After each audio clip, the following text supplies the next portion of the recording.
are important enough to discuss with the LA Times.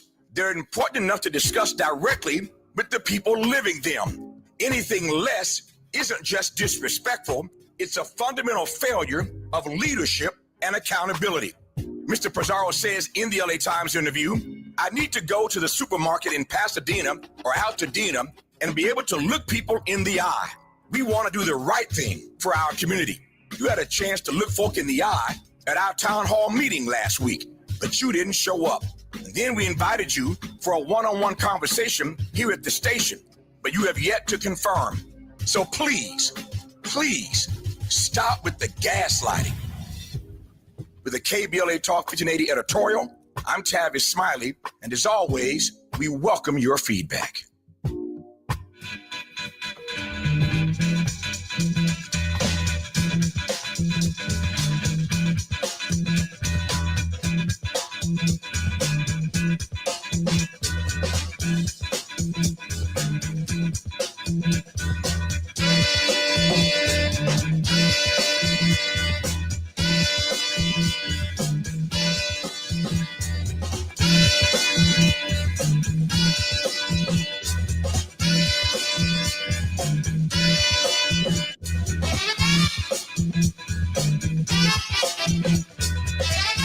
I'm Jesse Jackson Jr. Welcome forward to the Jesse Jackson Jr. Show on KBLA Talk 1580.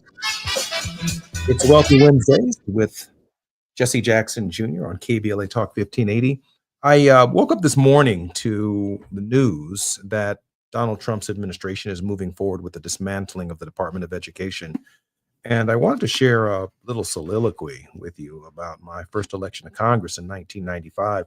When I got there, I came in a special election, so it wasn't the traditional route to Congress. And it was interesting. The culture was of such. Newt Gingrich was the Speaker of the House. A number of very, very powerful Southern congressmen were heads of the major committees in the Congress of the United States. And I just had this sinking feeling in my stomach that while Democrats in the Congress were doing business as usual, that there was something else afoot in the contract with America. So sometime in 1996, early in 1996, I convinced Frank Watkins and Leisha Green and my staff to take a tour with me of Newt Gingrich's congressional district down in Georgia. We rented a bus. We went down south to see who the people are that sent this guy to Washington, D.C. And there we saw Stone Mountain, Georgia, and Chickamauga, and all of these battlefields. And in the middle of his congressional district, we saw Robert E. Lee and Jefferson Davis. I believe those were the figures carved into Stone Mountain, Georgia. First time I'd ever been to Stone Mountain, Georgia, which, by the way, is some kind of state theme park that is designed as a plantation. I mean, a literal cotton plantation. And it's this huge mammoth rock that's stuck in the ground that was probably a meteor or something that had flown in from outer space. Anyway, they carved this massive monument to the Confederacy into this massive stone, like Mount Rushmore. And so they have these light shows there every night where they celebrate Dixie and the Confederacy. And I said to myself, I'm just wondering how vast is this story spreading? Now, this is 1996.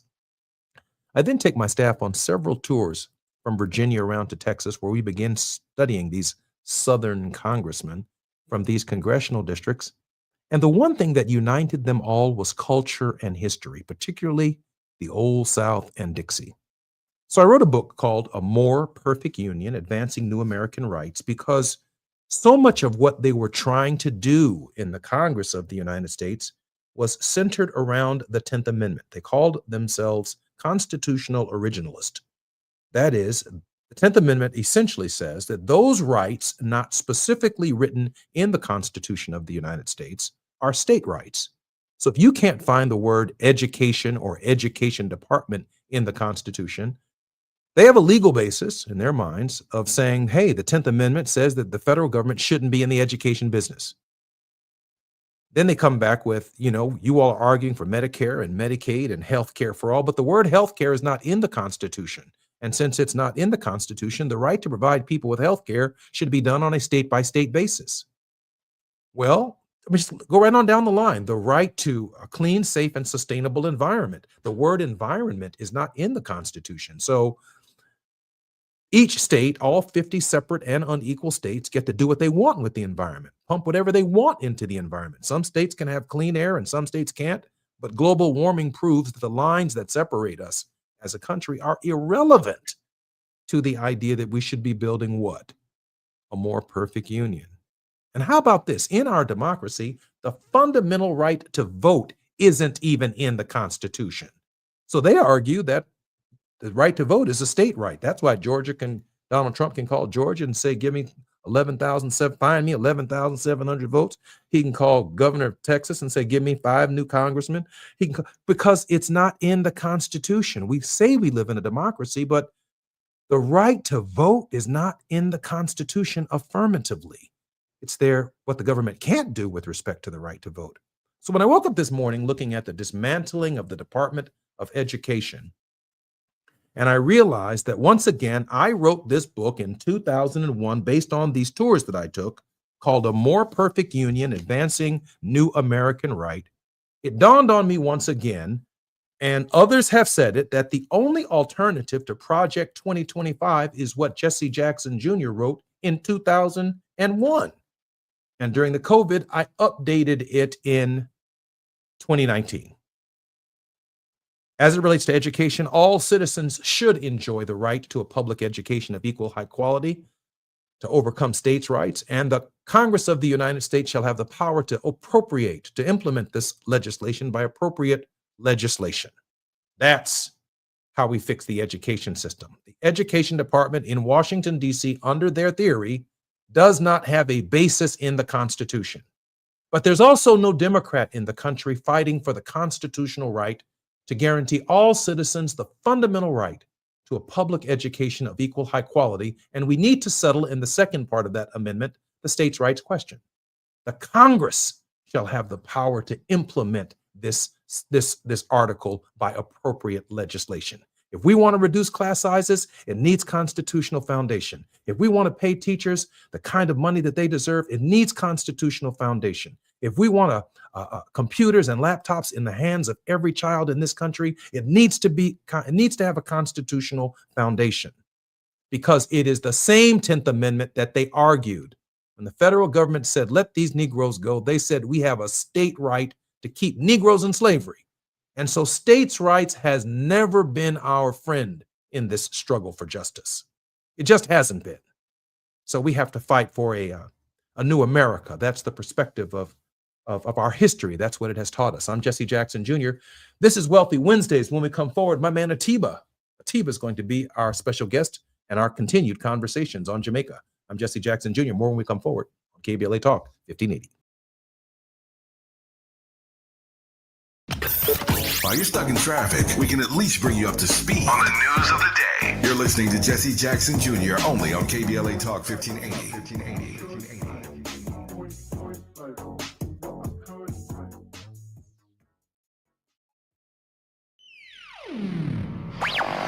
All I need is one mic. With a KBLA Talk 1580 editorial, I'm Tavis Smiley. Let me be clear about what we're witnessing here. A textbook case of talking about communities instead of talking with them. Pedro Pizarro, president and CEO of Edison International, found time this week to sit down with the LA Times to discuss their so-called fast pay program for those impacted by the Altadena Eaton Canyon fire. We think it is neither fast nor fair, but when we organized the community town hall, Southern California Edison first confirmed participation and then abruptly canceled. There was no time available on Mr. Pizarro's calendar for a face-to-face conversation with the individuals and families who have lost everything due to the negligence of Southern California Edison. This is not an accident. This is a choice about who deserves direct engagement and who gets managed through press statements. When you talk to the LA Times about people, you control the narrative. You get to frame the issues on your terms, with your spin, filtered through journalists who may or may not push back. But when you show up to a town hall, you face real questions from real people experiencing real problems. There's no PR buffer. There's real accountability. This pattern of being available to corporate media but unavailable for community dialogue sends a clear message about whose voices matter and whose don't. It's the kind of disrespect that hides behind busy schedules and prior commitments, but the community sees right through it. If these issues are important enough to discuss with the LA Times, they're important enough to discuss directly with the people living them. Anything less isn't just disrespectful, it's a fundamental failure of leadership and accountability. Mr. Pizarro says in the LA Times interview, I need to go to the supermarket in Pasadena or Altadena and be able to look people in the eye. We want to do the right thing for our community. You had a chance to look folk in the eye at our town hall meeting last week, but you didn't show up. And then we invited you for a one-on-one conversation here at the station, but you have yet to confirm. So please stop with the gaslighting. With the KBLA Talk 1580 editorial, I'm Tavis Smiley, and as always, we welcome your feedback.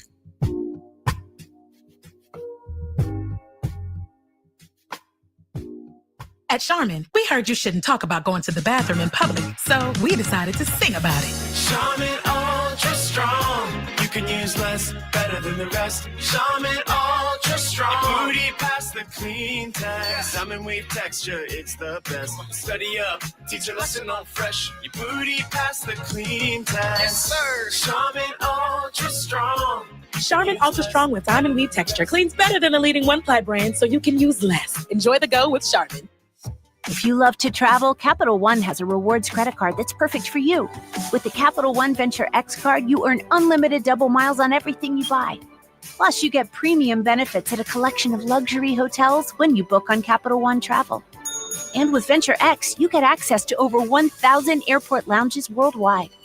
Open up a world of travel possibilities with the Capital One Venture X card. What's in your wallet? Terms apply. Lounge access is subject to change. See CapitalOne.com for details. Now back to more of Jesse Jackson Jr. on KBLA Talk 1580.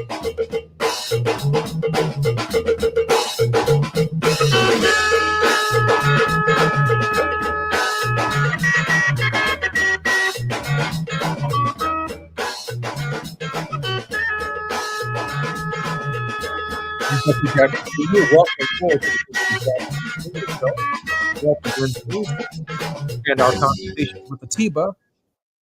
Atiba is the former Deputy Executive Director of the National Black Caucus of State Legislators. He is a strategic alliance consultant and president of Party Politics US. He's worked as a TV political contributor for BNC News, The Heat, In the Know with Mo, The Leslie Marshall Show, iHeartRadio, GovExec, 96.3 WHUR, and the One American News Network. He most recently was a guest host on Rising, an American daily news and opinion web series produced by Washington, D.C. political newspaper The Hill. In 2020, Atiba released his first novel, Saving Grace, a political thriller. Atiba, welcome forward to the Jesse Jackson Jr. Show. Good to be here, Jesse. Man, how you been doing? I'm good. How you been doing? Man, I'm hanging in there as best I possibly can. Talk to me, Atiba. What's on your mind today? I do want to pick up on some of that work that's going on in Jamaica. But anything else you want to talk about, bro? Let's do it. Yeah, there's a lot going on. We still never got a chance to go back to Virginia after that election a couple of weeks ago. And I mention that because, there's so many other pieces, what have you, that are coming together right now that we're seeing with the shutdown ending last week, earlier this week, and, just so many different things, Jesse. So when you say whatever I want to talk about, I feel like that's a loaded question. That's a loaded statement. I can follow you. I can dance with you. Come on, let's do it. Let's go back to that. Let's go back to that Virginia issue, though.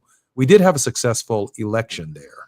It really raised the spirits and the hopes of a lot of progressives and Democrats, and quite frankly, all kinds of Americans. The numbers are showing out of that race that Democrats and Republicans actually came together and said, hey, wait a minute, we don't like the direction of the country and the direction that it's going together.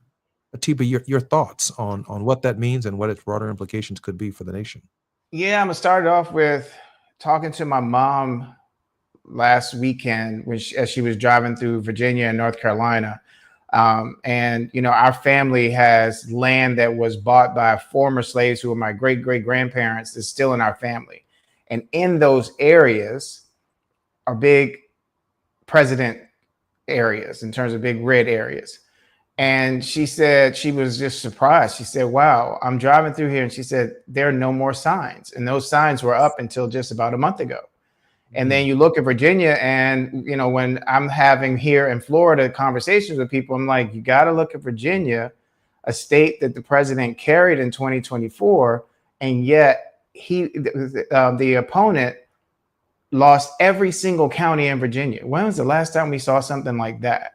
You know, and I almost kind of want to go and look at it. I haven't looked at, you know, did it happen under Obama? I don't think so. Did it happen under President Clinton? I don't think so.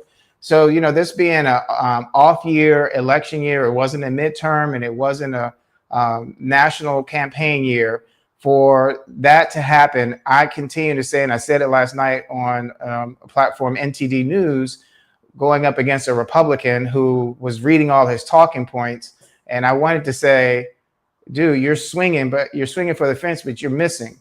Because the bigger issue right now is affordability. And that is an issue that I think the Democrats did a good job of bringing attention to healthcare, maybe not as much as I would like to have seen them talk about the whole gamut, but we have a big affordability issue. And I think that is part of the reason why the governor-elect Spanberger won pretty big in Virginia.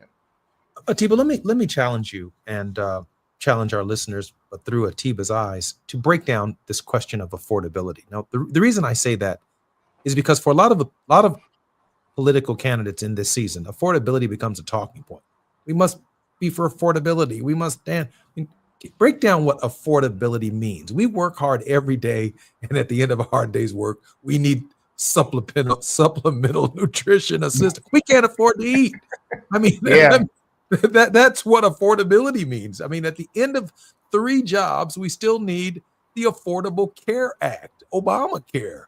I mean, affordability, beyond the title or the term affordability, which sounds like everyone's gonna do it. Bill Clinton comes right back and says, "But can you feel my pain?"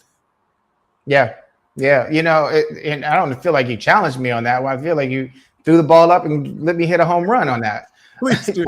I mean, the thing is that when we're talking about affordability, there are people now that are receiving what their health envelopes that are showing them what their health premium is going to cost in 2026.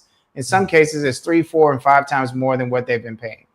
That's affordability. When the people are going to have to take a job and they can't afford to pay for the gas. These are kitchen table conversations. And I feel like now, because we have the internet and we have the phones and we're texting, we're not necessarily having the water cooler conversations at the water cooler, and we're not having the kitchen table conversations. But kind of we feel like we need to get back to that, because bottom line is when people are going to vote, and you and I have talked about this in the past, people vote with what is in their wallet or what's not there in their wallet, what's in their bank account or what's not in their bank account. And we have a president right now, in my lifetime, I feel like is unprecedented, who does not seem to care very much about the American citizen as long as they are supportive of him, as long as he gets the piece he wants. In fact, there was a piece that Jasmine Crockett said in reference to the Epstein piece that I think that we're going to show a clip. Speaking of hypocrisy, I do want to point out, since we're talking about Jeffrey Epstein, because we couldn't talk about Epstein before. If y'all recall, we were gone for about 2 months because we couldn't talk about Jeffrey Epstein. And now everybody wants to act as if they want to have like a real honest conversation about the victims and the survivors and everybody else. Where was this conversation a long time ago? And I know that y'all love to go back and say that Joe Biden didn't do it. You know, Joe Biden is blamed for everything. Joe Biden didn't do anything and it was Joe Biden's fault. And why wasn't Joe Biden didn't campaign on it? I just want to be clear. If y'all can run me the tape, then run me the tape. But you know, when you campaign and you go out and you make a promise, then we evaluate whether or not you actually meet your promises. So listen, this was rope that y'all decided to hang yourselves with because the president campaigned on the Epstein files while we were campaigning on things such as affordability. We were campaigning on the things that now people are complaining about, right? Because of the tariffs and the fact that you guys won't say anything and tell the president, hey, sir, tariffs are taxes. We as Republicans, we usually don't like taxes. And guess what? That's going to make everything unaffordable. So now he's going to be our big savior and he is going to reduce the price of foods because he is the guy that actually increased the price of foods. So listen, if you can have this honest conversation about Epstein now, let's just go ahead with this lame duck president and be honest about everything that the American people care about. They care about affordability. They care about the fact that literally people are starving in this country because we have 42 million people. And I don't remember any one of you during that almost 2-month break deciding to go on faux news or any other news outlet and say, you know what, it is wrong to have 42 million people that are relying on $6 a day to eat. And we have the money because somehow our president was able to find under the couch cushion, the one that JD wasn't sitting on, under the couch cushion, he was able to find 40. How much did he find to send to Argentina? 40, there we go. 40 billion to send to Argentina. But those emergency funds, he couldn't find them emergency funds so that Americans could eat. So she gets right to the point on affordability. I need something to eat. She brings it right on home from Epstein's files, which are what they are, and they need to be addressed. Oh, go ahead. Knock that on out the park. She hit that one out of the park. She hit it out the park. And you're right. She went right in on affordability. And I thought it was interesting how she tied it into what it seems like every American is talking about right now in terms of Epstein files. Even my friends overseas are like, what's going on about this Epstein thing? What happened? We don't know. What we do know is people are having a hard time paying foreclosures. I just saw an article today that in Tampa is leading the country in foreclosures. What we know is that people are having a hard time with paying rent. They're having a hard time with buying food. These are all kitchen table conversations, and these are things that people are feeling and worrying about at the end of the day. Can we move subjects quickly to the idea of what's going on in Jamaica, kind of following up on what our friend talked about last week, your very special guest, on how the people are faring in that part of the world? You know, it's interesting because, of course, as with anything, as we do, they're trying to get back to a sense of normalcy when it's a new normal. You know, I mean, in terms of have friends who have had leaky roofs and have been trying to get someone to come repair it. And, you know, you may have experienced this with the winters, for instance, in Chicago. I know that I've experienced it in DC, where you get a heavy snowstorm, that snow rests on the roof, you get a leak. Well, imagine what was happening there. And we heard last week from the gentleman about what was happening in terms of how he felt that those trees, it felt that the way he saw those trees, it looked like they were literally not wind blown off, but like as if they were burned off. So, you know, in terms of my sister just got back, and like listening to some of the things that she said and what she saw there, there's still roads that are blocked. There are still places that are not and will not open for a long time. And here's a tourist destination that makes a great deal of money. Their survival is based on tourism. So, you know, they're not there anywhere close to there yet, but the people who live there are trying to get back to a sense of normalcy. And my hope is that in a week or two, we'll have someone else on to come on and give us an update. In this moment, I'm thinking about the United States Agency for International Development and its absence. This is one of those moments where we feel the absence of U.S. aid, which is less, of course, than 1% of 1% of the federal budget. Your thoughts on these cuts and how they're impacting many of our allies around the world? Especially you know, last night, in terms of what I was invited to talk about was supposed to be about the president and this $1 trillion deal that was just made with Saudi Arabia. But for me, as I said before, I kept trying to make it and take it back to affordability. Where we talk about USAID and what we've done, because the issue, or what the Republicans are going to continue trying to say, is that this is good for national security. What's not good for national security is what we have done in terms of taking ourselves out of the role of being not just a police officer, but also being the comforter, to the one that comes in when there is a catastrophe like we saw in Jamaica, and not being there to help those people that are right now direly in need. I'm Jesse Jackson Jr. You're listening to the Jesse Jackson Jr. Show. It's Wealthy Wednesdays on the Jesse Jackson Jr. Show. Our very special guest and contributor on Wealthy Wednesdays, always in the first segment of our show, are our conversations with Atiba. We cover the world, we cover the current, and we cover what's going on. More on the Jesse Jackson Jr. Show on KBLA Talk 1580 when we come forward with Atiba. The biggest names, the best conversations. You're riding with Jesse Jackson Jr. on KBLA Talk 1580.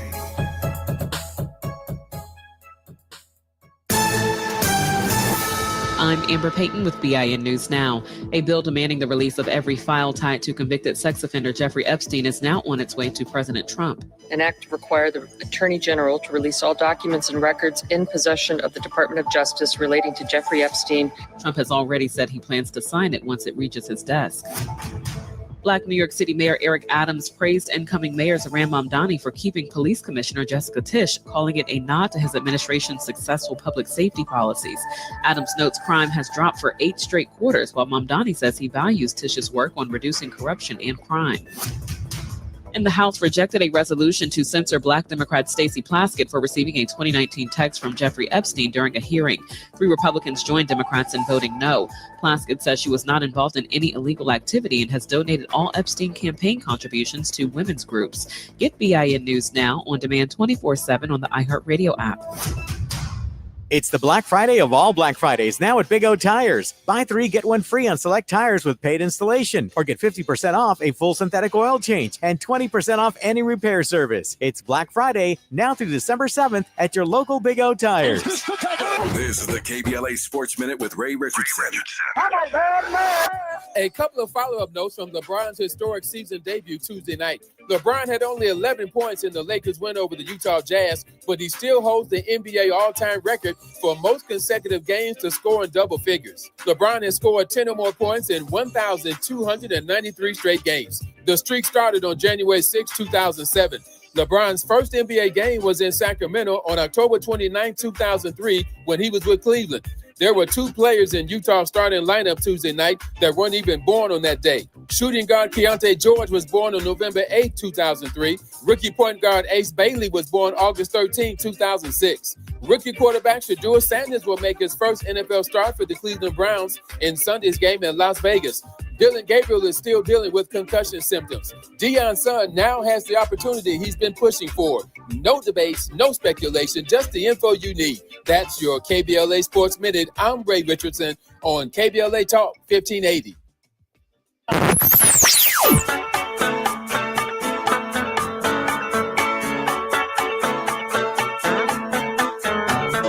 This is KBLA Talk 1580. Talk radio. That's music to your ears. We're unapologetically progressive. KBLA Talk 1580. We've got a lot to talk about. I'm Reverend Gerald, the life coach. Is someone you love struggling with addiction and mental illness? Is improving your family's health important? Want to leave a legacy that your family can grow? Are you ready to enhance your perception of life experiences? Then wake up weekends at 7 a.m. with Urban Family Focus and get the wisdom, opportunity, resources, and motivation to live your best life. Join the conversation on Urban Family Focus Saturday and Sunday at 7 a.m. Unapologetically progressive. KBLA Talk 1580. We've got your black. Protect yourself from Medicare card scams. Scammers may call, email, or even knock on your door claiming they need your Medicare info, asking for money or threatening to cancel your benefits. Don't fall for it. It's a scam. Remember, Medicare doesn't need to verify your information. They already have it. Medicare won't charge you for a new card and will never threaten to cancel benefits. Check your Medicare statements for suspicious charges and report scams to the California Senior Medicare Patrol at 1-855-613-7080. We're here to help. I joined the military for my kid and his mom. I miss my son a lot. One of the things with the military is tobacco, but I saw a lot of people try to deal with mental issues. Everyone's vaping constantly. After my first hit of a vape, I was hooked like that. Once I got back home from my deployment, I caught my son trying to hit my vape. That was it. I had to quit. Isaiah started vaping to try to deal with stress and quit because of his son. Learn how he and other Californians are rising above big tobacco at undo.org. You're listening to Jesse Jackson Jr. on KBLA Talk 1580.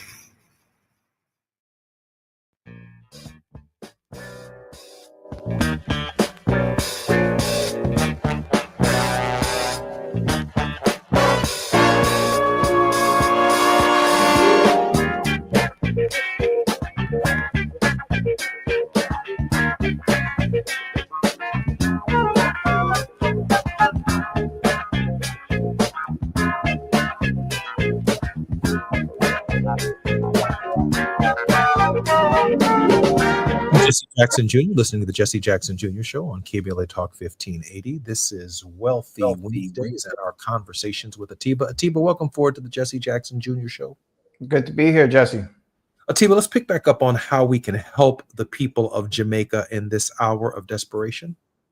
Yeah, so, you know, in Jamaica, one of the things that has been, that I'm told has been helpful is that they're getting water, they're getting food, but they really do need are you know, blankets and clothing, you know, just everyday things that we take, and I don't want to say we take for granted, but that we have means to have, that many people lost completely when their roofs were taken off and the winds blew all of their items at home away. So if you think of, you know, those type of items in terms of things that may be in your closet, things that may be in your home that you may be trying to throw out or give to a thrift store, consider going online and finding some place and some way to provide that to the people in Jamaica. I appreciate that. If I can pivot for a second, your thoughts on these files that are coming out, and Jasmine did touch upon it in the clip that we had. You know, I want to say for the record, I'm kind of amazed at some of the language we talk about. Human trafficking is wrong as hell. You should be punished for it. I'm totally right there. I get it. Taking advantage of these kids, these children, absolutely. Throw the whole book at them. But here's the street talk. Jeffrey Epstein was a pimp, man. I mean, he's just a high-end pimp with a lot of important people that he pimped for, right? I mean, that's what this is. He's a hustling pimp. Now, I almost want to take it a step further. I don't want to cut you off, but I want to take it a step further. Jeffrey Epstein was a drug dealer. Yeah, because these people were apparently addicted to whatever it was that he gave them a little taste and they just couldn't get enough of it. I think that's right. A drug dealing pimp, man. That's who Jeffrey Epstein was. But you'll never hear the media refer to him as a pimp because he just doesn't look like the definition of what a pimp is. Now, I don't know what the hell a pimp looks like. Of course I know what a pimp looks like.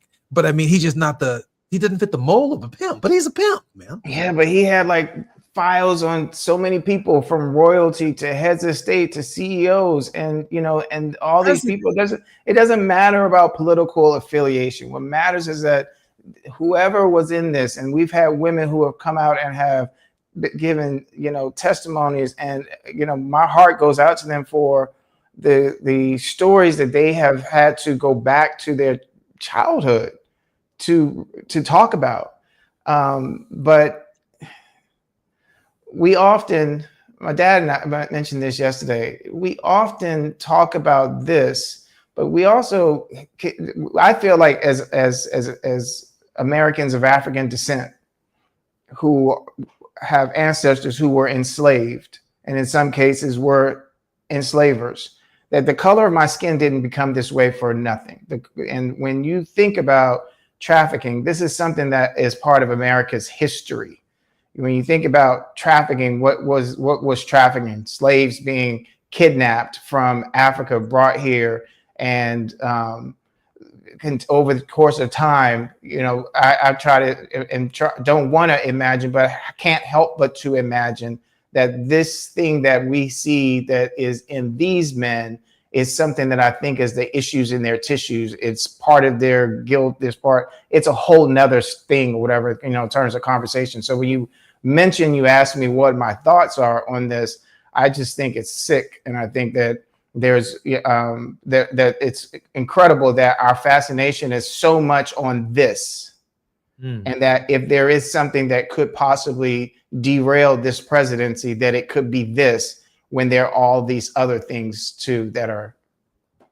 I absolutely agree. And I think Democrats, quite frankly, are making a miscalculation on what the blowback is going to be as these files and these documents are released, because Joe Biden and others in their Justice Departments had the chance to go after anyone on these lists who might have been implicated or involved in sex trafficking, the treatment of these children, and drug dealing, and the good times that they had on Fantasy Island.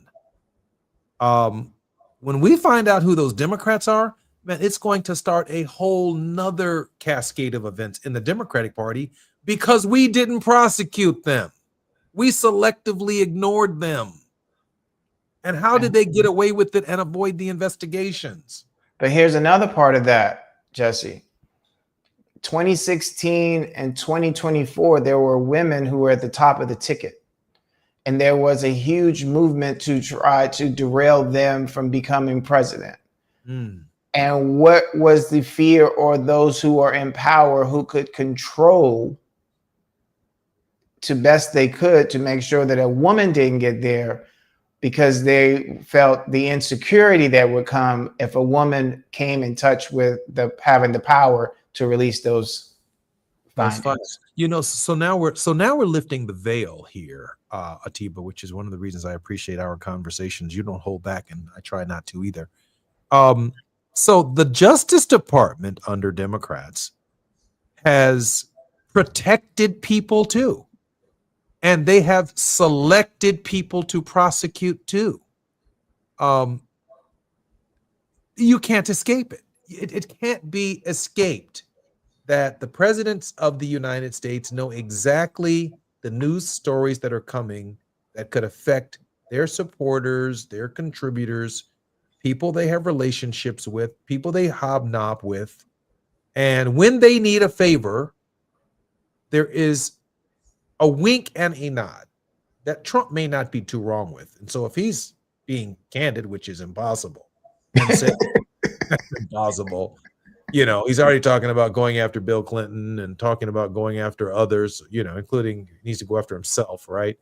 But, these people's names showed up in government documents, in federal investigations, and at no point in time had any inquiry ever been launched into their behaviors. It just did not happen. And how that happens when the victims are so young, so innocent, when there are any victims, the fact that there are people who can avoid justice in our system and within our own party, I'm telling you, bro, it's going to be it's going to start being a blowback by me. Like, why me? And everybody else get away with what they got away with. I ain't trying to get away with nothing. I own my behavior. But there are people out here who are not accountable, Atiba, and they're not owning their behavior. Yeah, it's like a kid and after mom or grandma makes a batch of cookies and they're in the jar, and you're told don't put your hand in the cookie jar. Can't have that until after dinner. And they know they got caught with their hand in the cookie jar, but somehow they're still able to manipulate the story and say, well, I know that there were 24 cookies in the cookie jar. I know you counted that there are only 19 there, but I wasn't the one that ate the 5. Okay, well, who else came in here? Nobody else, but so, what we keep seeing with all of this right now, they're saying the lie travels halfway around the world before the truth has a chance to put its pants on. The pants are on. The truth has caught up. Now it's the fight, to try to get the truth off. And I don't, it's a day coming. The question is, I'm trying to remember there was a movie years ago where the president got into trouble and then they wagged the dog with Dustin Hoffman. And that comes to mind. It's like, okay, well, what is the president now going to do? He was asked by an ABC reporter yesterday a question about what happened, and his deflection was totally boom. He was asked about Jamal Khashoggi yesterday. He deflected that. So all these things is like we seeing all these criminals come up to the forefront, and they keep getting away with stuff. But what's the saying? A broken clock is still right twice a day. You know, at some point, this whole thing is they're in quicksand and they can't get out of it. You know, Tiba, wag the dog is to create a war.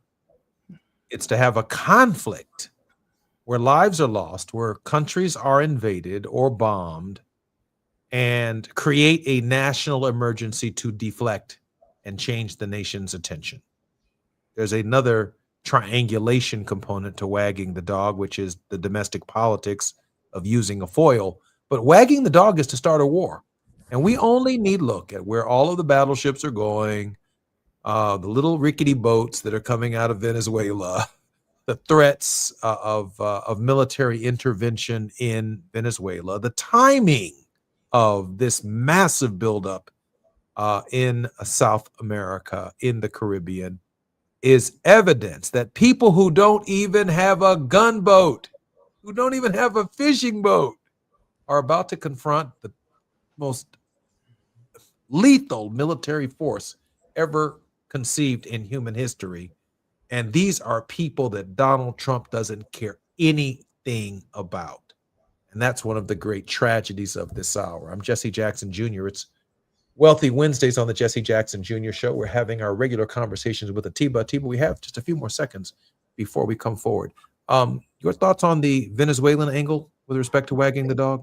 All this stuff that we see going on, not just Venezuela, what we also see with these agents going around the country and this whole so-called thing about immigrants and illegal immigrants, all this stuff is manufactured. And, you know, I don't want to go too deep in this, but I couldn't help but read the story in the Bible of Moses and Pharaoh and the distractions. And that's what I keep going back to. These are distractions, and we have to keep our minds focused on what the prize is in order to get this, in order to change so we can change the story. We're having our conversations with Atiba on the Jesse Jackson Jr. Show. More on KBLA Talk 1580 with Atiba when we come forward. While you're stuck in traffic, we can at least bring you up to speed on the news of the day. You're listening to Jesse Jackson Jr. only on KBLA Talk 1580.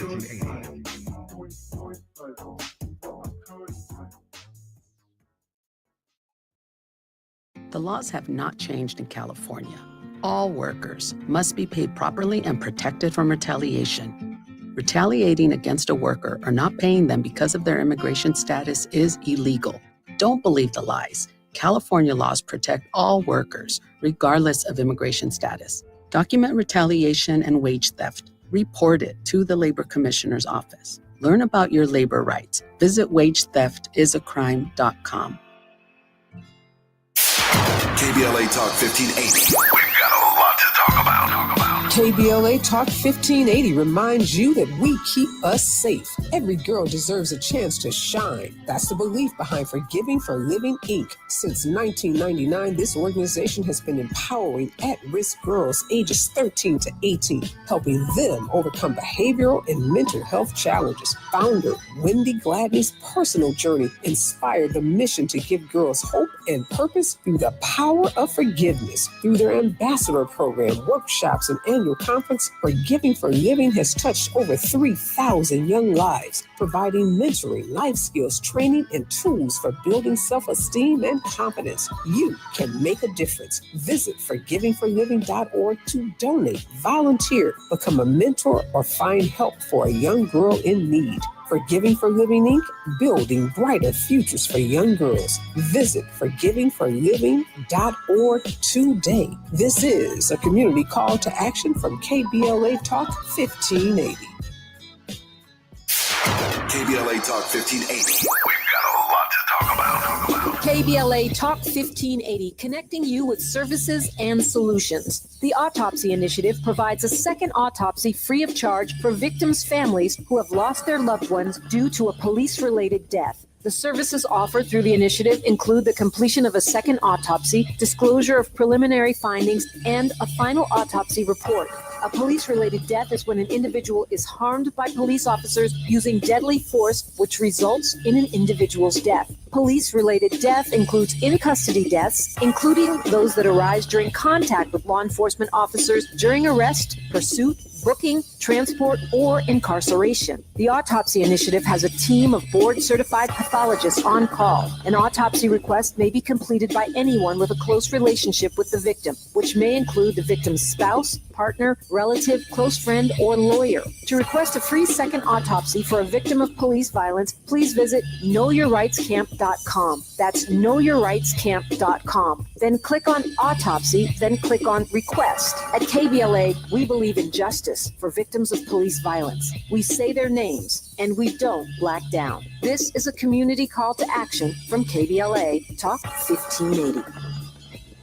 Do you owe $10,000 or more in credit card debt or personal loans? With credit card debt at all-time highs, Debt Relief Advocates is urgently notifying consumers of debt relief now being made available, designed to aid consumers with out-of-control credit card debt. Those who qualify and enroll for this relief program will only have to pay back a fraction of what they owe. This is not bankruptcy or a debt consolidation loan. This is a relief program that credit card companies would rather you not know about, as it ends your debt nightmare and saves you lots of money. Consumers owing at least $10,000 in credit card debt or personal loans can now take advantage of this debt relief as the cost of living skyrockets. Debt Relief Advocates has established a relief hotline for you to call to learn what debt reduction you may qualify for, so don't wait. For this free information, call the Relief Hotline at 800-515-4493. 800-515-4493. 800-515-4493.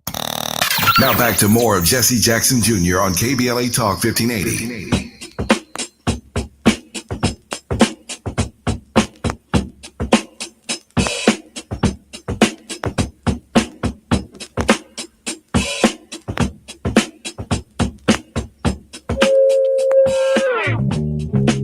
Jesse Jackson Jr., welcome. It's Wealthy Wednesdays on KBLA Talk 1580. We're having our conversation with Atiba. Atiba, welcome forward to the show. Good being here, Jesse.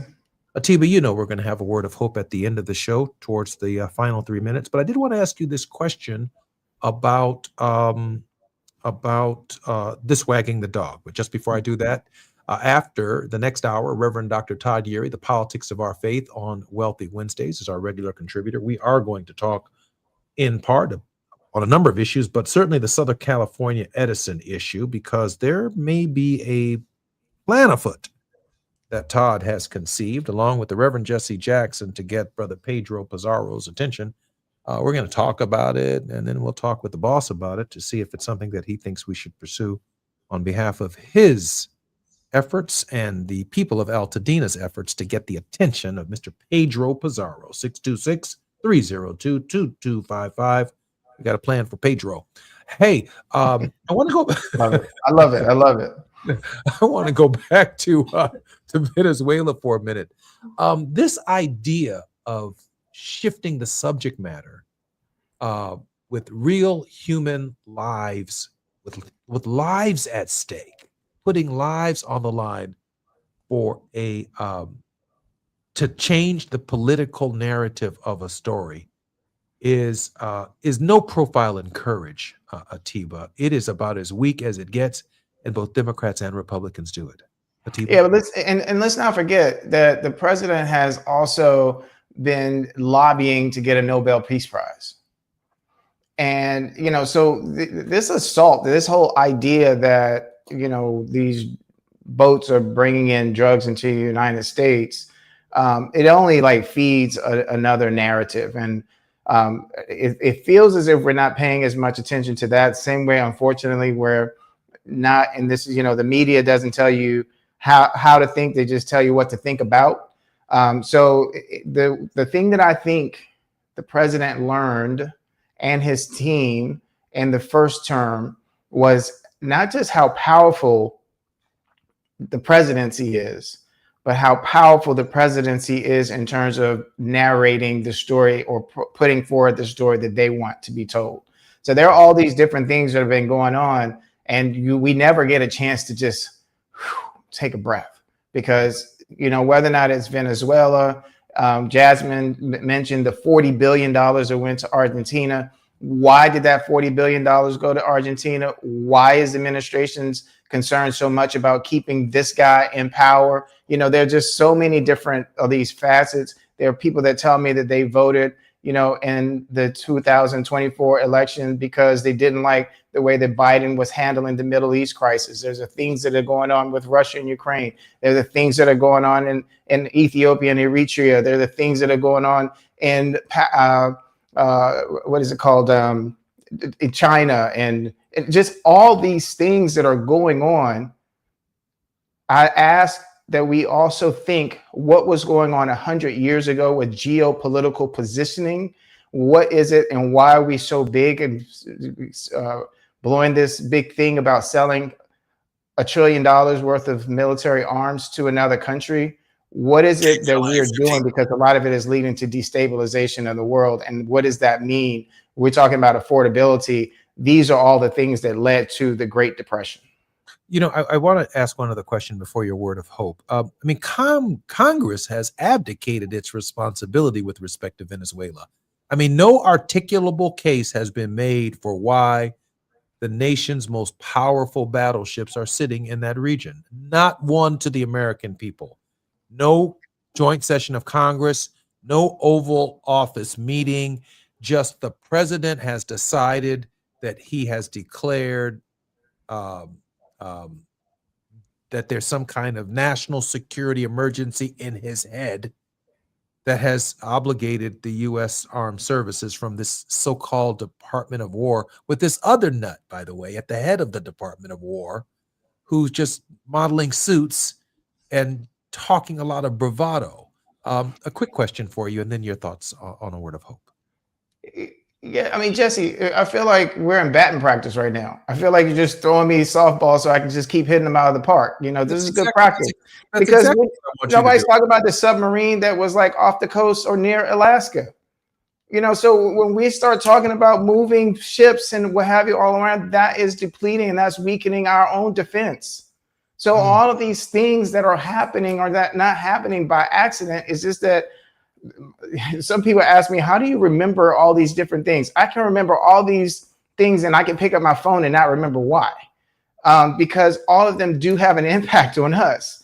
And so right now we have a bunch of children that are manning the playground. And everybody is just going amok. And, you know, it's going to take, you know, I feel like midterms can't get here soon enough, but I also keep thinking, what are the things that are going to happen that they're going to do to keep people's attention focused until the 11th hour, and then do something big and something grand? Like, we're going to create this big problem and now we're going to solve it. But the reality is it never had to be a problem. We created it. And that's, you know, when I say to people, keep your eyes on the prize, I'm just like, whatever happens right now, good or bad, keep your eyes focused. That's what John Lewis wrote in my book. With faith and hope, keep your eyes on the prize. Let's keep our eyes on the prize in terms of what we can and will do November 3rd, 2026 to change the direction and right the ship. You have about 2.5 minutes for our word of hope. That's my lead in right there.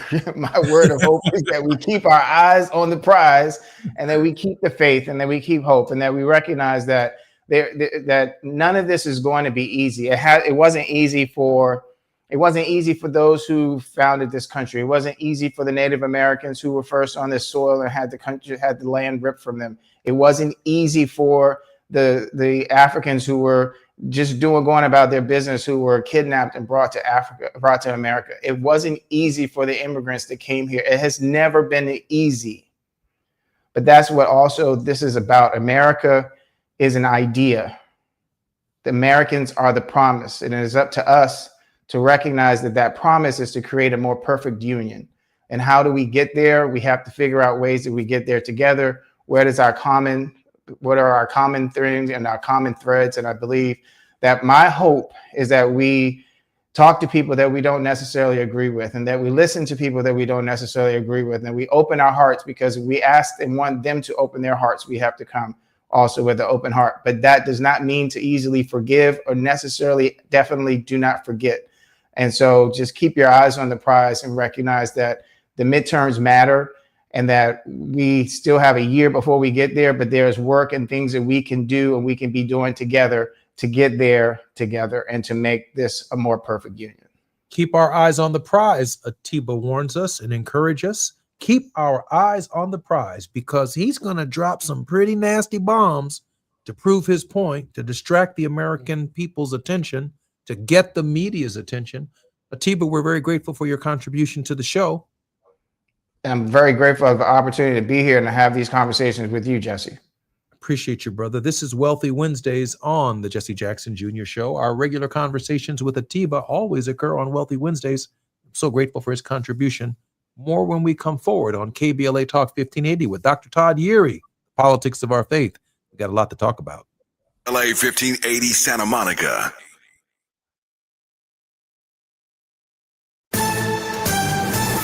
I'm Amber Payton with BIN News Now. A bill demanding the release of every file tied to convicted sex offender Jeffrey Epstein is now on its way to President Trump. An act to require the Attorney General to release all documents and records in possession of the Department of Justice relating to Jeffrey Epstein.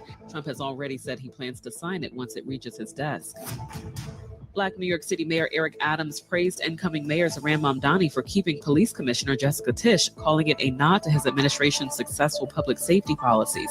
Adams notes crime has dropped for 8 straight quarters, while Mamdani says he values Tisch's work on reducing corruption and crime. And the House rejected a resolution to censor Black Democrat Stacey Plaskett for receiving a 2019 text from Jeffrey Epstein during a hearing. 3 Republicans joined Democrats in voting no. Plaskett says she was not involved in any illegal activity and has donated all Epstein campaign contributions to women's groups. Get BIN News Now on demand 24/7 on the iHeartRadio app. It's the Black Friday of all Black Fridays now at Big O Tires. Buy 3, get 1 free on select tires with paid installation, or get 50% off a full synthetic oil change and 20% off any repair service. It's Black Friday now through December 7th at your local Big O Tires. This is the KBLA Sports Minute with Ray Richardson. A couple of follow-up notes from LeBron's historic season debut Tuesday night. LeBron had only 11 points in the Lakers' win over the Utah Jazz, but he still holds the NBA all-time record for most consecutive games to score in double figures. LeBron has scored 10 or more points in 1,293 straight games. The streak started on January 6, 2007. LeBron's first NBA game was in Sacramento on October 29, 2003, when he was with Cleveland.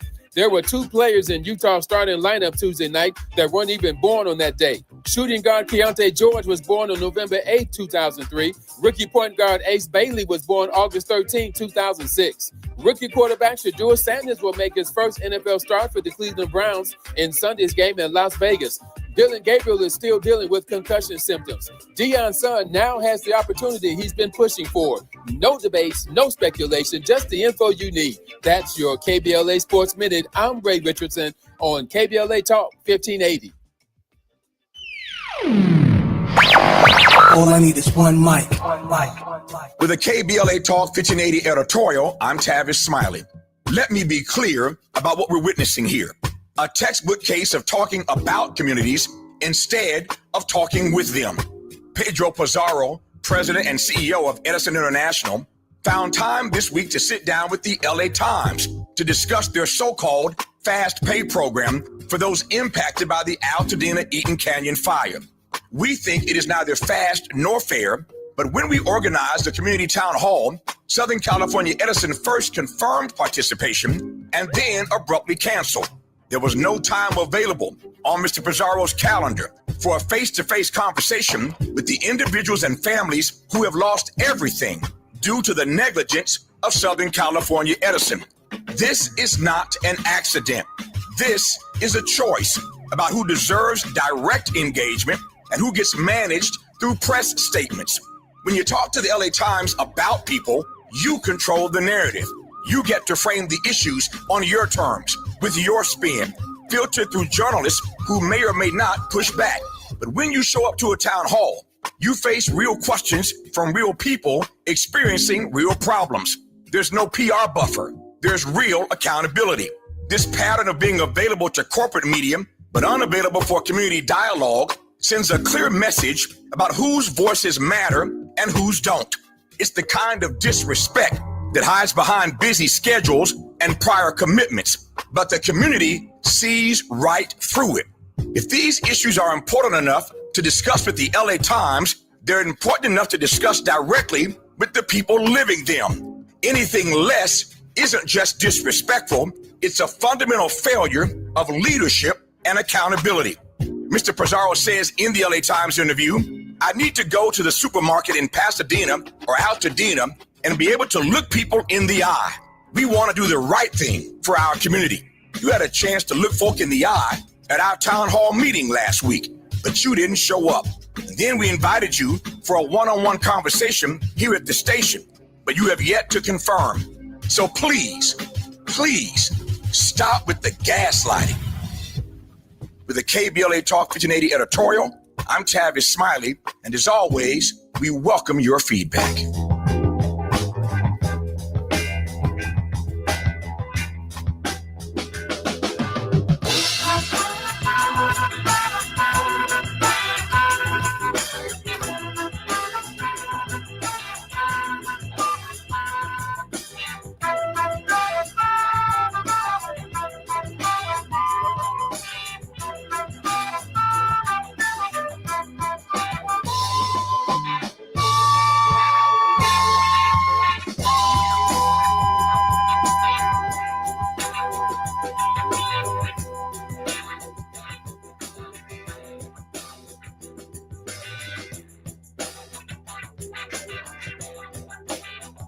I'm Jesse Jackson Jr. Welcome forward to the Jesse Jackson Jr. Show. It's Wealthy Wednesdays. Dr. Todd Eury will be with us just moments away from the politics of our faith and our weekly conversation to offer some insights on Brother Pedro Pizarro and Southern California Edison's disrespect of the people of Altadena by not paying us the courtesy phone call and showing up to have a meeting with Brother Smiley to discuss the compensation funds and the myriad of issues that surround the tragic wildfires. We can still reach out to Pedro Pizarro at 626-302-2255. Press number 1 to get his office directly. 626-302-2255. Press number 1. Or you can reach him by email, Pedro.Pizarro, Pizarro at sce.com, Pedro.Pizarro@sce.com. I spoke this past week with Reverend Al Sharpton and a number of others who happen to be in the city of Chicago. We talked about the valiant campaign that Brother Smiley is leading along with KBLA in Los Angeles, trying to find out ways in which we can be helpful to get the attention of Southern California Edison to discuss these critical issues that concern the billions of dollars in damage tied directly to their faulty equipment, and to compound the problem, his disrespect of us with respect to the not showing up the town hall meeting after having committing to be there. And I'm particularly honored that Dr. S. Todd Eury has now joined us. Dr. Eury, welcome forward to the Jesse Jackson Jr. Show on the politics of our faith on Wealthy Wednesdays. Always good to be with you, my brother. And since I know you are been looking for folk who tend not to show up, I wasn't trying to be on that list. I certainly appreciate that. Oh, let me ask you a question, Dr. Eury, because we have about 2 minutes before we come forward. And I know that you seem to be driving, so I want you to be very, very careful. In this moment, I think about what would Jesse Jackson do? And you brought up a brilliant idea that I'd like to talk about over the next hour with you, with regard with how Jesse Jackson approached corporate America and how he would have approached a utility like Southern California Edison. Dr. Eury. It's a fascinating question, and it's one that I think few people have been able to fully appreciate. What Reverend would often do is understand not just the corporation, but the type of corporation you're dealing with. When you're dealing with a publicly regulated utility, in many instances, you're dealing with a legal monopoly. And so there's a bit of a dependence of the customers on this, designated entity to provide certain services. And so the first thing he would do in dealing with them that we always have to do is you got to know who's going to be your opponent when you get in the ring. You can't just hop in with gloves and shorts and boxing shoes on and decide you're going to start swinging. You got to understand the nature of the fight, the size of the ring, and the measurements of your opponent so that when you size them up, you can then begin to think creatively about what strategies you will use to address your concerns and at the same time make sure that your opponent does not take you lightly. So, give us an example of how he would have approached a utility like Southern California Edison. Well, first, he would size them up, look at their measurements, right? What is their stock price? What was their earnings per share? Pull their last annual report to shareholders. Look at who holds the vast majority of shares. Many times, your largest shareholders are going to be pension funds, or other high net worth individuals, sometimes other corporations for their own pension fund diversity. You need to see not just what is the profile of the corporation, but who's standing behind the corporation for whatever it is doing. And so it's important that we know those details because it may not just be the entity, it may be primarily the entity, but also those who are endorsing the entity's practices that we need to be ready to go after as well. So, Jesse Jackson would encourage his supporters to buy a certain number of shares of stock of a company, and Jesse Jackson would take this fight to the floor of the shareholders meeting, would he not? Would, but it's not just that one fight, right? So let's start. We know we've got the target, right?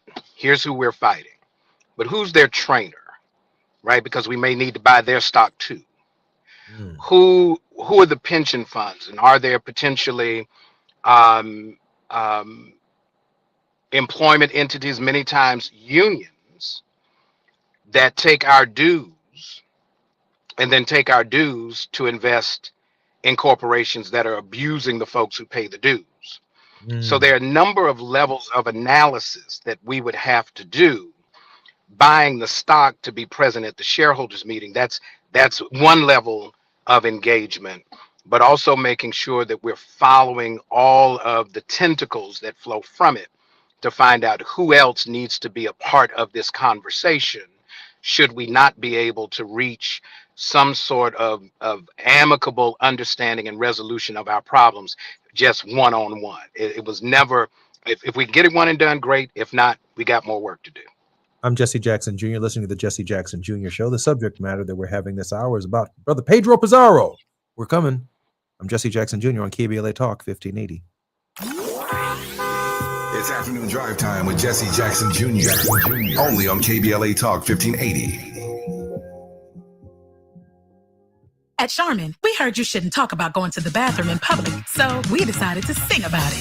Charmin Ultra Strong. You can use less, better than the rest. Charmin Ultra Strong. Booty past the clean test. Salmon weave texture, it's the best. Study up, teach a lesson on fresh. Your booty past the clean test. Yes, sir. Charmin Ultra Strong.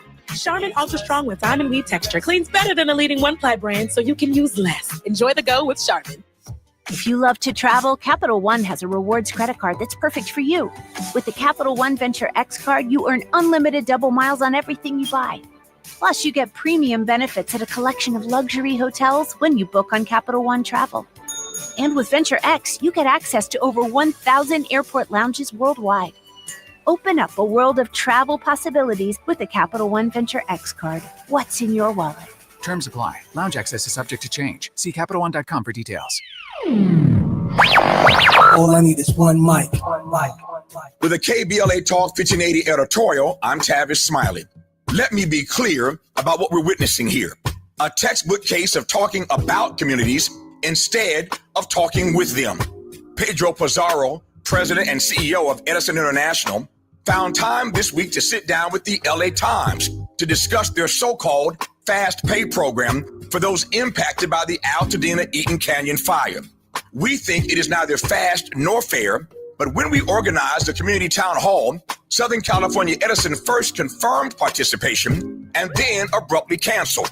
There was no time available on Mr. Pizarro's calendar for a face-to-face conversation with the individuals and families who have lost everything due to the negligence of Southern California Edison.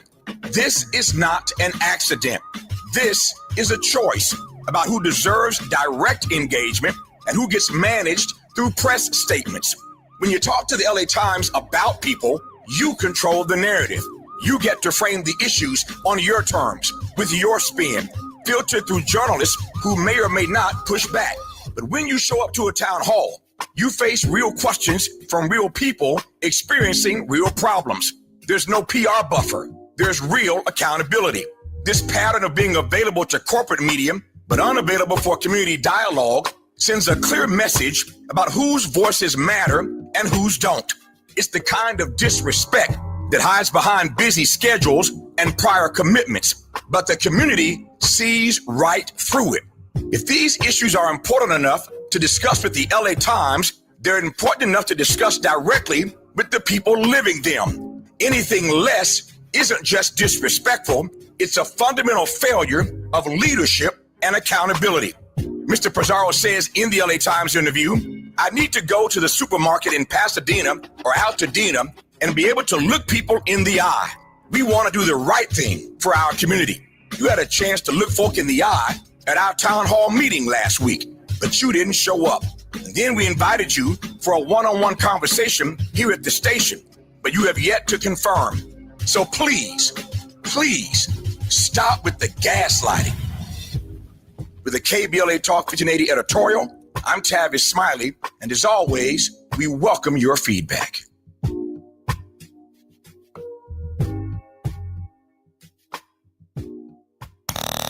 Now back to more of Jesse Jackson Jr. on KBLA Talk 1580.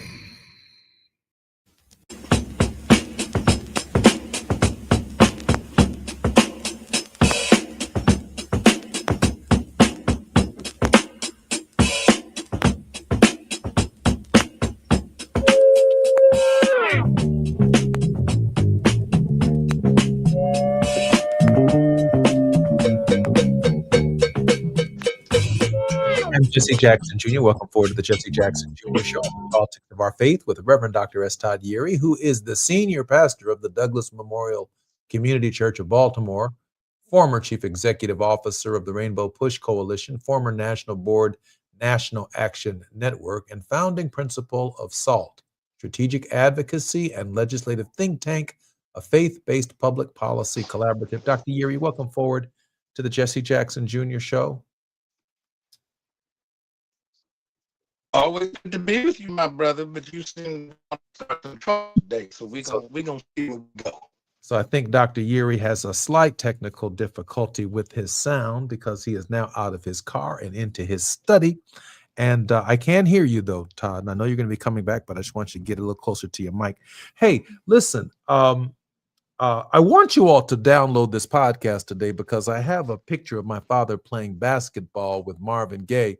And I'm thinking about the moves, Todd, in this moment that Jesse Jackson would be putting on Pedro Pizarro at SCE.com. That's Pedro, Pedro Pizarro, Pizarro at SCE.com, whose phone number is 626-302-2255, press number 1.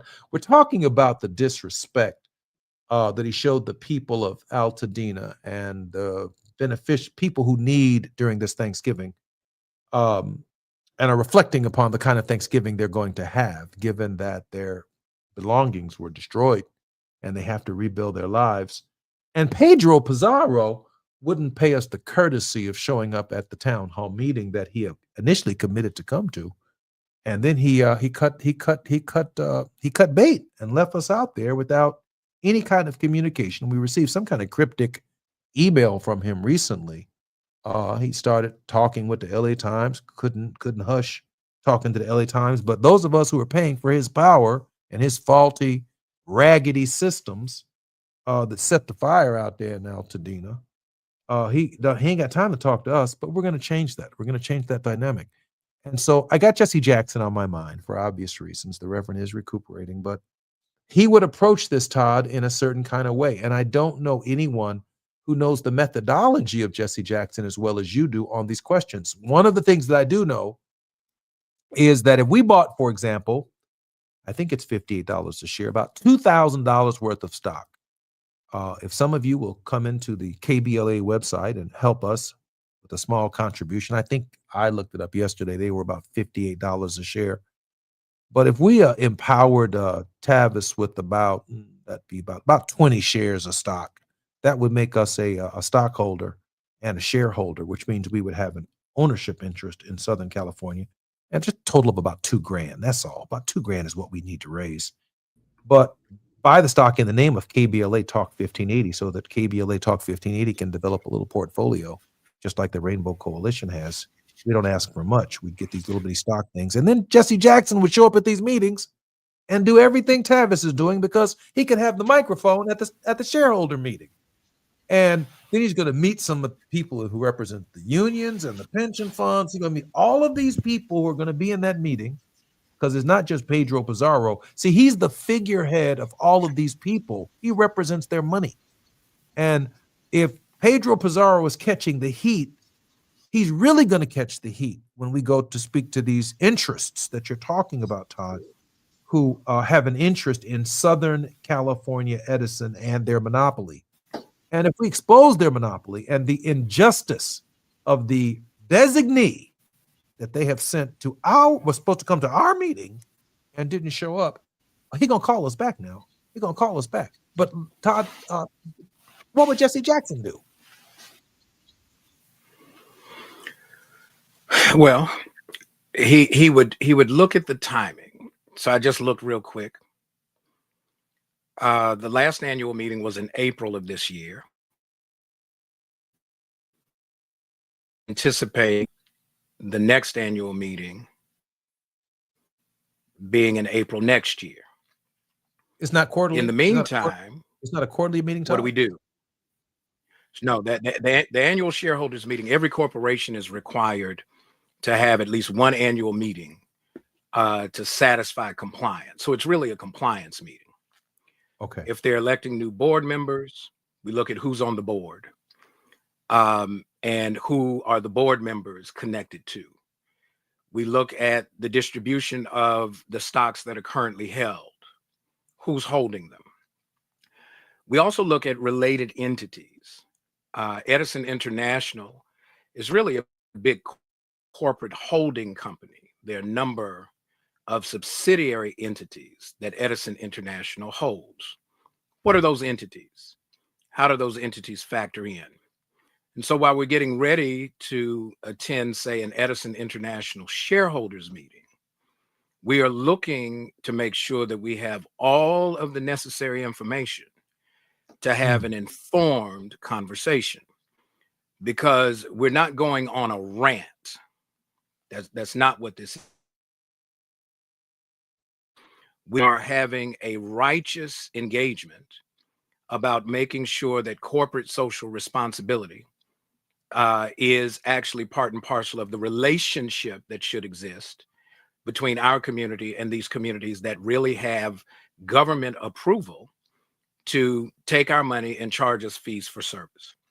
Now, here's why I think you didn't get Mr. Pizarro to come to your meeting, because I listened to Brother Tavis' presentation on the commercial. He used an important word. He used the word negligence. Negligence has a serious legal connotation.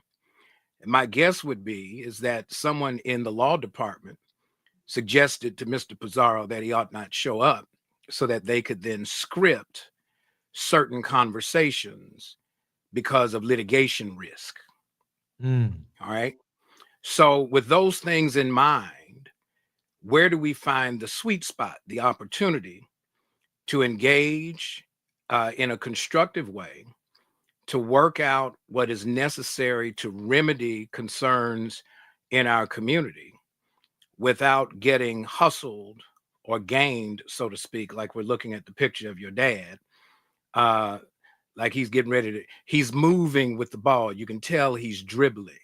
He won that right? game, by the way. He won that game versus Marvin Gaye, by the way. Right. Marvin, So you, what's going on? What's going on after my dad dunked on him? that's the whole question, right? They all seem to ask what's going on when you get dunked on, right? What happened? What happened?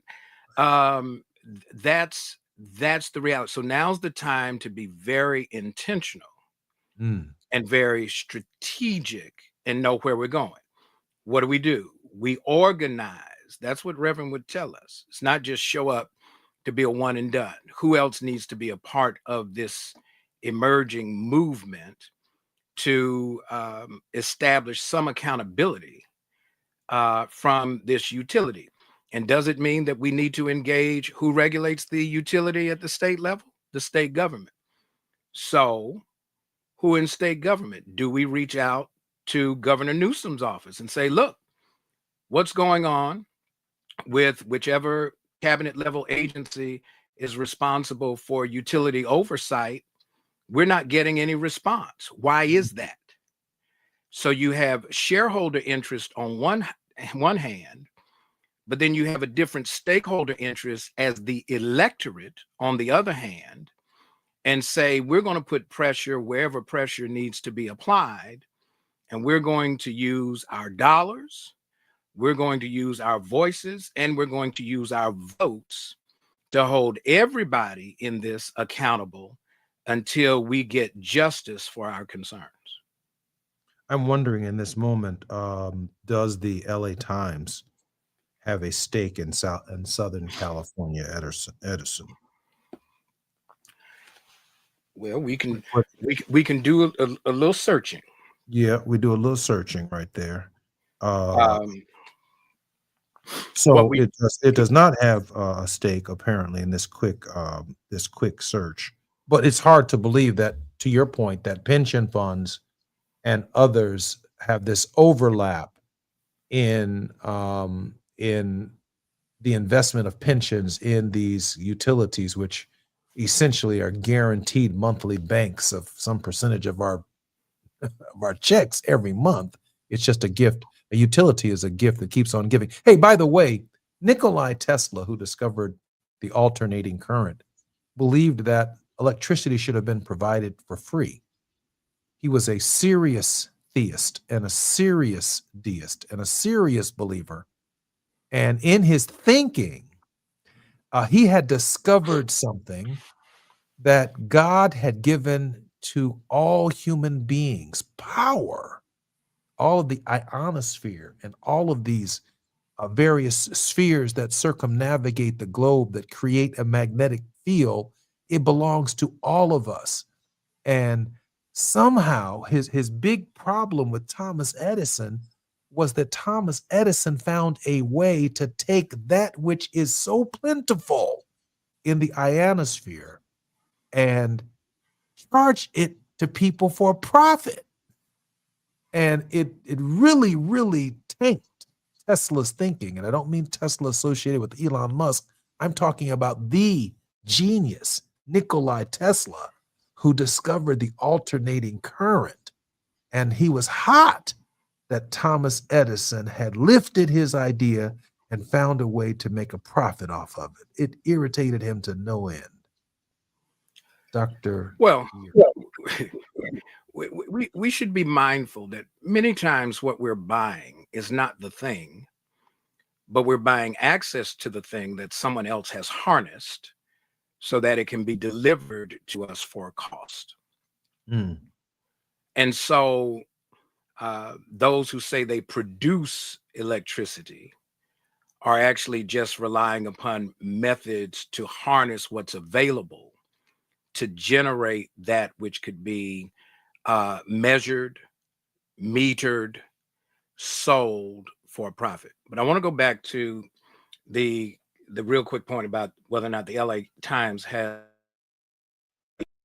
in stock. Here's the other relationship, though. I would ask Edison International, how much do you spend on advertising with the LA Times and related entities?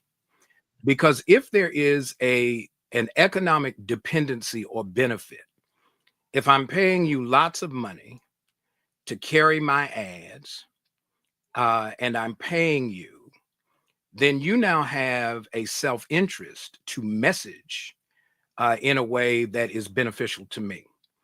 So it's not always the one way, it's the two way. Where are these dollars flowing? Because one hand is clearly, I would argue, possibly washing the other, and we need to see who's got the soap. So here we go. The LA Times covers a wide range of topics related to Southern California Edison, including infrastructure projects, public safety incidents, such as recent fires that have been caused by SCE equipment.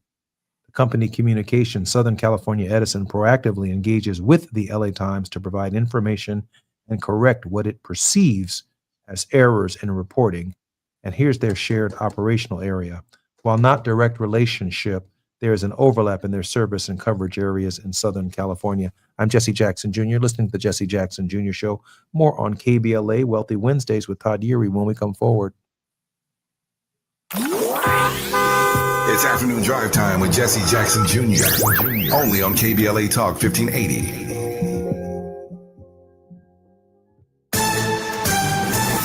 I'm Amber Payton with BIN News Now. It's unclear when the Department of Justice will release the remaining Jeffrey Epstein files. Attorney General Pam Bondi says a new investigation in New York involves new information.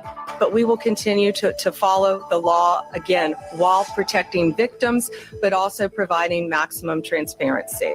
A bill requiring the Department of Justice to release the files within 30 days is now awaiting President Trump's signature. Maryland's Black Governor Wes Moore announced Korean biotech company NatureCell will open a 100,000 square foot facility in Baltimore, creating 500 jobs. Set to open by 2031, the site reinforces Maryland's status as a leader in biotechnology. And Black NFL Hall of Famer Jerry Rice and his wife have erased nearly $700,000 in student lunch debt at 103 schools nationwide, providing relief to thousands of children. Get BIN News Now on demand 24/7 on the iHeartRadio app. It's the Black Friday of all Black Fridays now at Big O Tires. Buy 3, get 1 free on select tires with paid installation, or get 50% off a full synthetic oil change and 20% off any repair service. It's Black Friday now through December 7th at your local Big O Tires. This is the KBLA Sports Minute with Ray Richardson. A couple of follow-up notes from LeBron's historic season debut Tuesday night. LeBron had only 11 points in the Lakers' win over the Utah Jazz, but he still holds the NBA all-time record for most consecutive games to score in double figures. LeBron has scored 10 or more points in 1,293 straight games. The streak started on January 6, 2007. LeBron's first NBA game was in Sacramento on October 29, 2003, when he was with Cleveland. There were 2 players in Utah's starting lineup Tuesday night that weren't even born on that day. Shooting guard Keontae George was born on November 8, 2003. Rookie point guard Ace Bailey was born August 13, 2006. Rookie quarterback Shedeur Sanders will make his first NFL start for the Cleveland Browns in Sunday's game in Las Vegas. Dylan Gabriel is still dealing with concussion symptoms. Deion Sanders now has the opportunity he's been pushing for.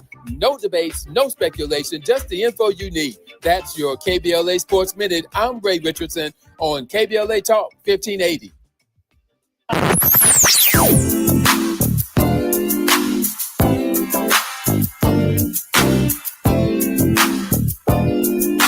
This is KBLA Talk 1580. Talk radio. That's music to your ears. We're unapologetically progressive. KBLA Talk 1580. We've got a lot to talk about. Hi, I'm Zoe Williams, aka the Voice of Reason, encouraging you to join me weekdays from 7 to 9 p.m. for the world's most intriguing relationship radio roundtable. Every night, I facilitate and encourage our loyal listeners to participate in the most engaging relationship discussions you'll hear anywhere. So make it a point to rendezvous with me, Zoe Williams, the Voice of Reason, Monday through Friday, 7 to 9 p.m. Pacific Standard Time. Trust me, your relationships will never be the same. The VOR is on fire tonight. Unapologetically progressive. KBLA Talk 1580. We've got your black. They say the hardest part of getting something done is getting started. Well, we did that 30 years ago when California first took on the tobacco industry. Now, smoking is down 60%, lung cancer 52%. A couple of our cities have already ended tobacco sales.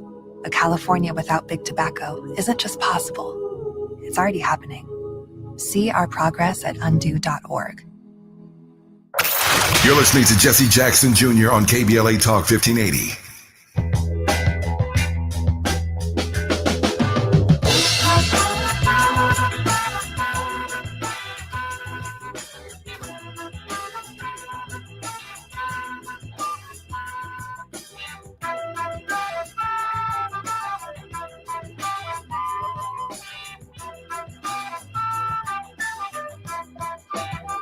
I'm Jesse Jackson. It's Wealthy Wednesdays. Dr. S. Todd Yeary. Dr. Yeary, welcome forward to the show. Good to be with you. You stirring it up. You stirred it up real good. Hey, let me ask you a question because I did a little research because, we feel some kind of way about being disrespected by Pedro Pizarro, PEDRO.PIZARRO at SCE.com. His phone number is 626-302-2255. Press number 1, ask to speak to Pedro. I did a little Google search right here, and AI comes in handy these days. Yes, it says Southern California Edison does advertise with the Los Angeles Times, including running paid programs and special supplements. The two entities have a business relationship, although the coverage of the utility by the newspaper's editorial department has been a point of contention. Paid programs and special supplements. SCE has purchased advertising space that appears as paid programs or special supplements in the Los Angeles Times. These clearly state that they are produced by the advertising department on behalf of the advertiser and are not part of the newsroom's editorial content. Here are the advertising tie-ins. In the past, the two companies had an arrangement where SCE offered Los Angeles Times subscriptions to its new utility customers. Now, let me say that again. In the past, the two companies had an arrangement where the Southern SCE offered Los Angeles Times subscriptions to its new utility customers.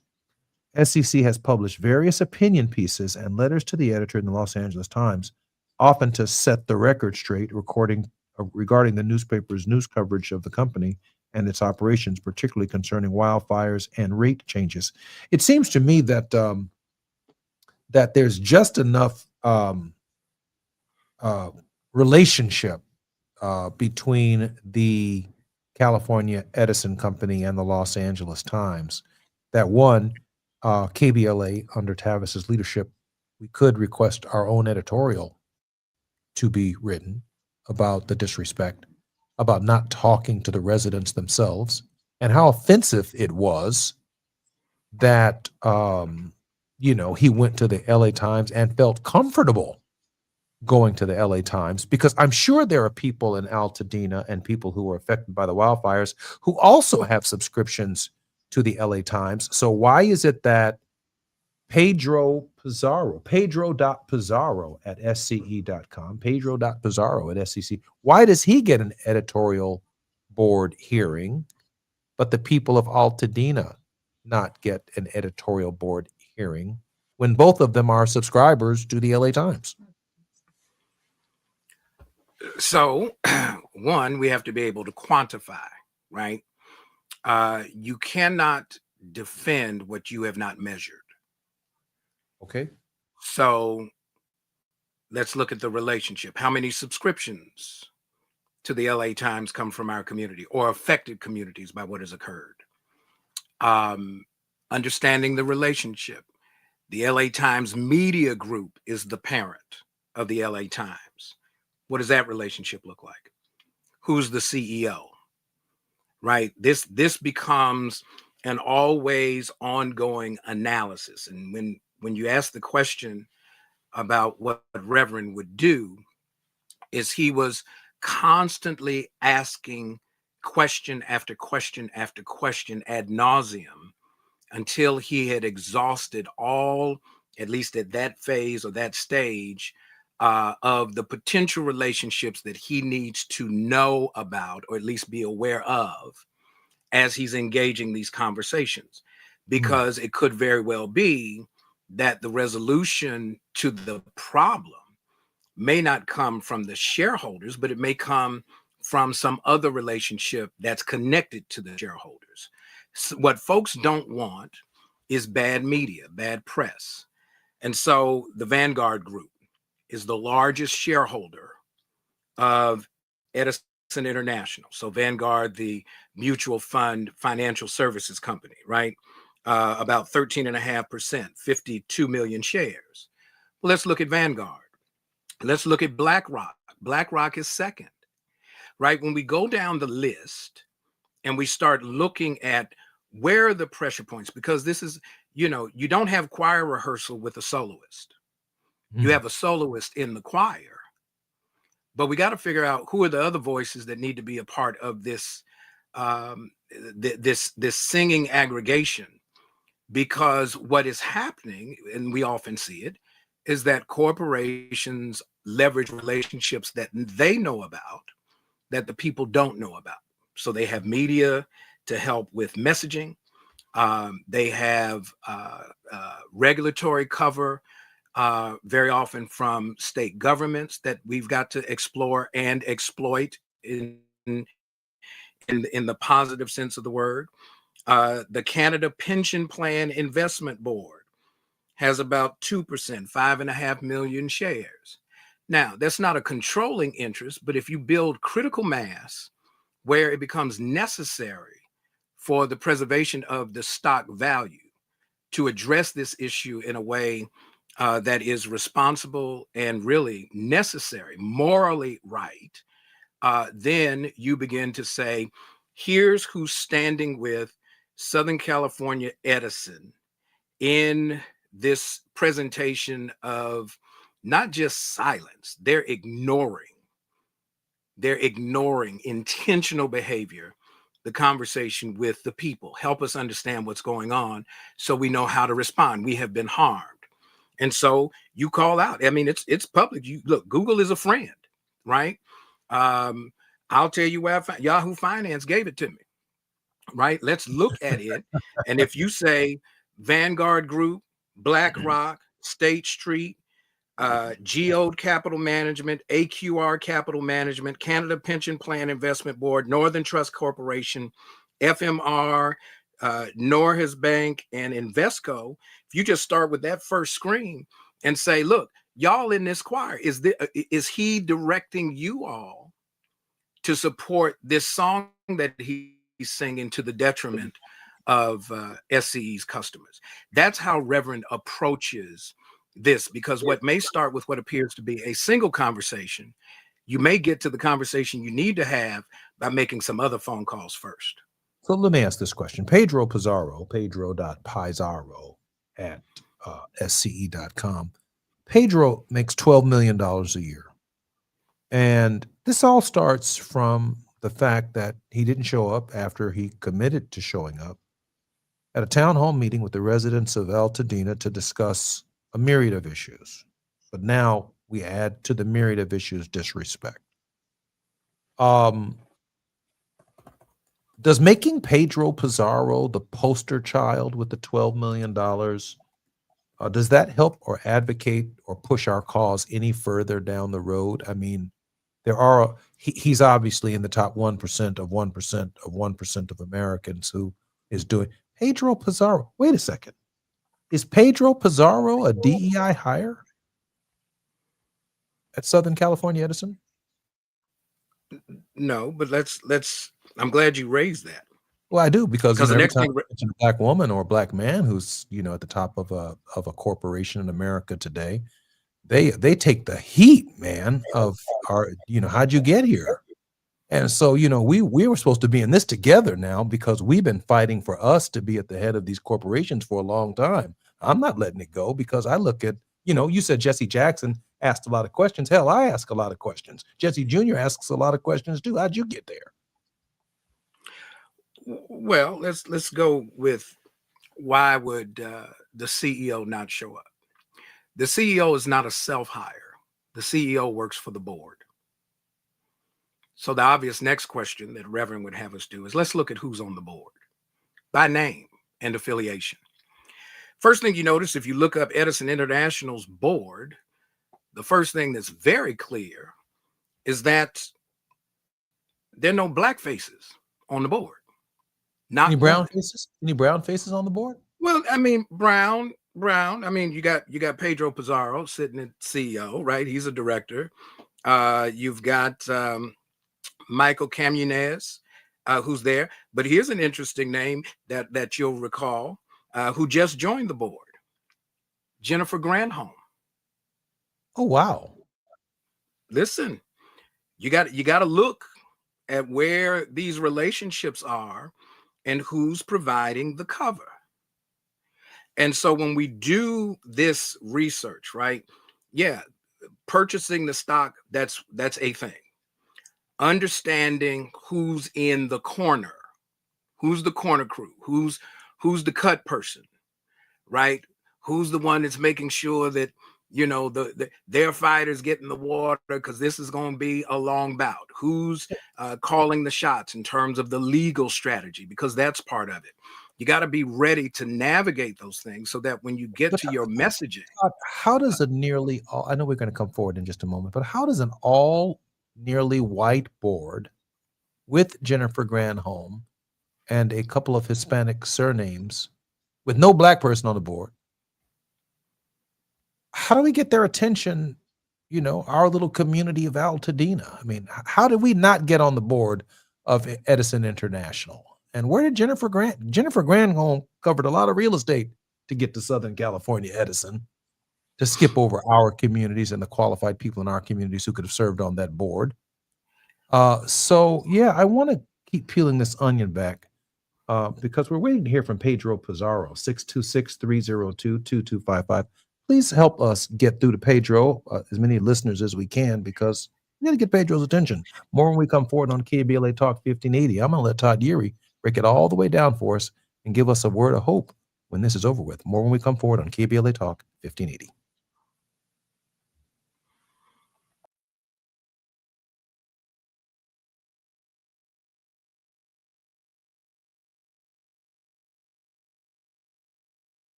While you're stuck in traffic, we can at least bring you up to speed on the news of the day. You're listening to Jesse Jackson Jr. only on KBLA Talk 1580.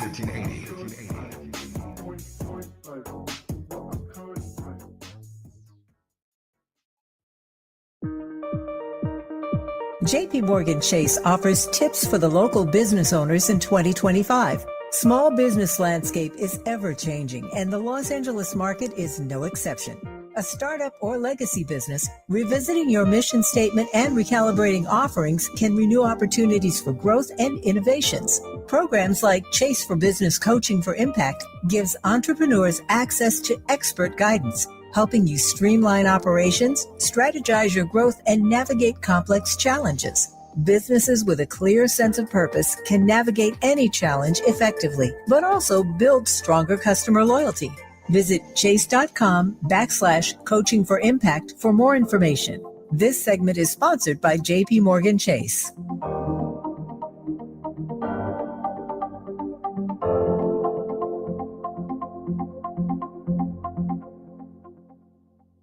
If you've been diagnosed with moderate to severe plaque psoriasis, this is what it sounds like to be a million miles away. Imagine being a million miles away. Tremfya guselkumab, taken by injection, is a prescription medicine for adults with moderate to severe plaque psoriasis who may benefit from taking injections or pills or phototherapy. With Tremfya, clearer skin is possible. In clinical trials, at least 70% of patients saw at least 90% clearer skin at 16 weeks. Results may vary. Tremfya is also indicated for adults with active psoriatic arthritis. Serious allergic reactions and increased risk of infections and liver problems may occur. Before treatment, your doctor should check you for infections and tuberculosis. Tell your doctor if you have an infection, flu-like symptoms, or if you need a vaccine. Ask your doctor about Tremfya. Call 1-800-526-7736 or visit tremfya.com.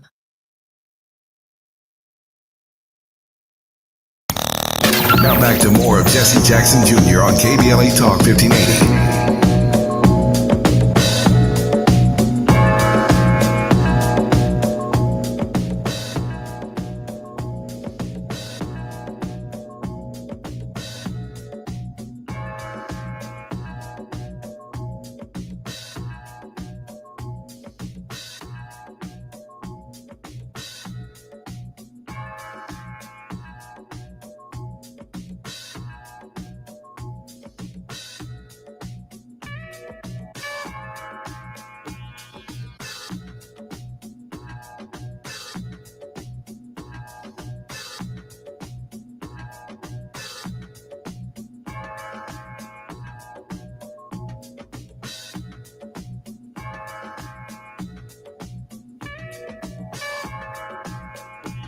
I'm Jesse Jackson Jr. Looking forward to the Jesse Jackson Jr. Show on KBLA Talk 1580.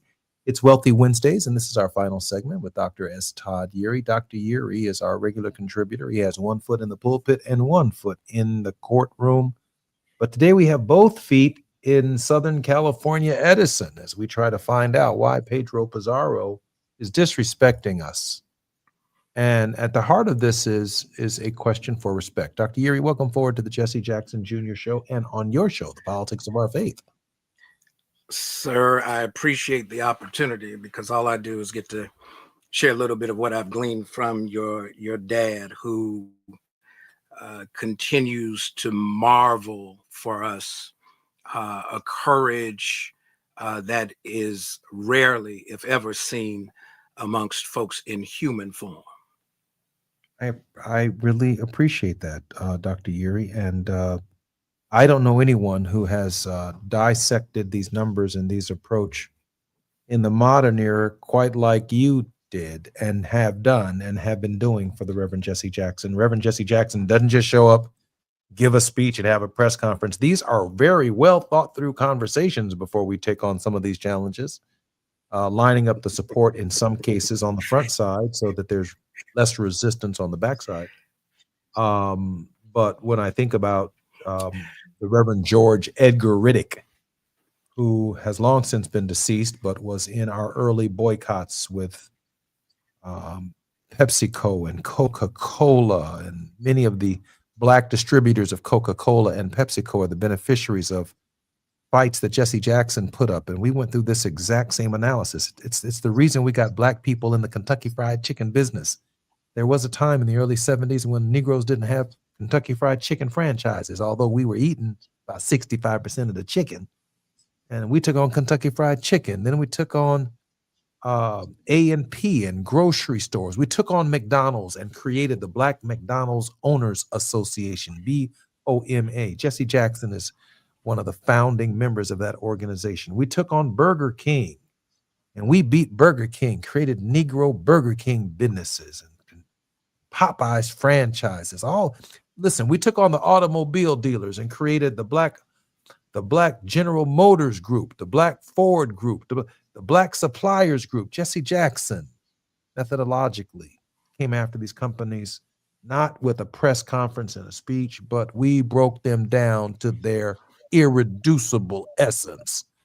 And when we got there, we found out and shared with them that it was in your best interest to do business with us. We don't want to fight. We don't want to be on the outside. We want to be on the inside. But, you know, when you tell me that there are no blacks on Edison's board, no one we can even appeal to, Hell, we even got Melody Hobson on the Starbucks board. So we had a problem with Starbucks. We could go to Melody Hobson. That was Jesse Jackson. Jesse Jackson took on Wall Street so that we could get on the various exchanges and demand more black investment bankers. But when I think about, we don't have anybody to call at Edison, that is a much larger problem, because there should be somebody we can call who can say, y'all not sensitive to this.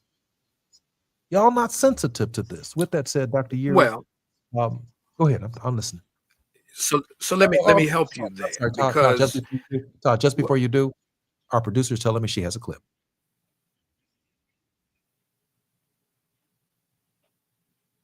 An NPR investigation has found evidence of electrical malfunctions that happened in LA hours before a massive wildfire started there 9 months ago.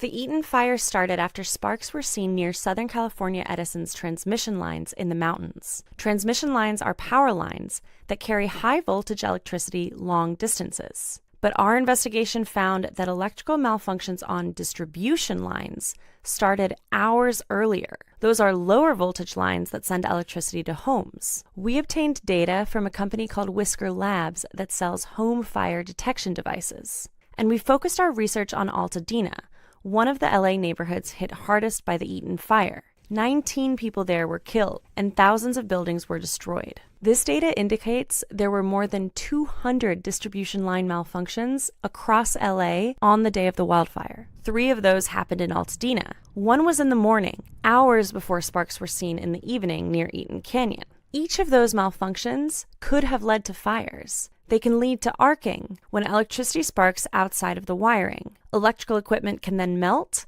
and fall to the ground, starting a fire. We requested information from the fire department and talked to residents to see if that happened. We found that firefighters were dispatched 35 times to areas in Altadena to respond to electrical problems like wires down or arcing. And one family said a fire started on their property after they saw problems on distribution lines. Around 4:15 p.m., there was a loud bang at Tom Ware's house, and the lights flickered. Ware and his neighbors went outside and found sparks falling down from their utility pole. That started a ground fire. The family called firefighters and together put out that fire. Fire down 11's engine 12. This is also being reported at 2361 Catherine Road.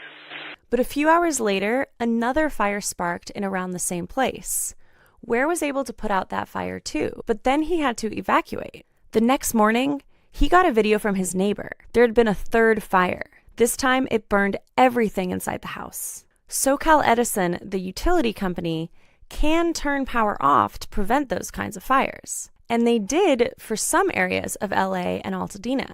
But of the 12 circuits that power Altadena, they left 8 of them on all day on January 7th and didn't turn any of them off during the fires. SoCal Edison said they believe they shut power off correctly.